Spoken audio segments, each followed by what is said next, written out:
1000 பேர் அடிச்சதுக்கு காரணம் நான் தான். அண்ணா தம்பி 1 நாள் இல்லை தம்பி, 3 நாள் தம்பி. வண்டி வண்டியாக வந்து அடித்தாங்க. நீங்கள் வந்து இறக்கம்லாம் பார்க்கல. அப்போ வந்து வீடை வேற தேடினாங்க. அந்தந்த தம்பிகளோட வீடையும் தேடினாங்க. அது அதாவது எப்படின்னா, பலமுறை நாங்கள் உயிர் தப்பி வாழ்ந்திருக்கோம். அதில் இது வந்து பிரதானமான உயிர் தப்புதல் இருக்குல்ல, வீரப்பங்காடை விட பிரதானமான உயிர் தப்புதல்ங்கிறது இந்த இன்சிடென்ட். 261 எஃப்ஐஆர்.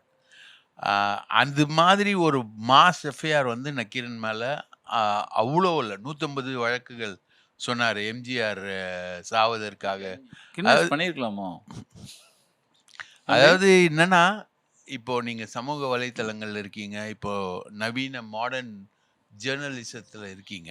இப்போ அண்ணன் ஒரு வார்த்தை சொன்னார் இல்லையா, நாங்கள் வந்து யார் சோர்ஸு, எப்படி சோர்ஸு, அதுதான் பார்ப்போம். எப்படி அதுக்கான தகுந்த பேக்ரவுண்ட் ஆதாரங்கள் இருக்குதா அப்படின்றது பார்ப்போம். அதுக்கப்புறம் நாங்கள் வந்து நியூஸ்குள்ளே போயிடுவோம் அப்படின்றது தான்.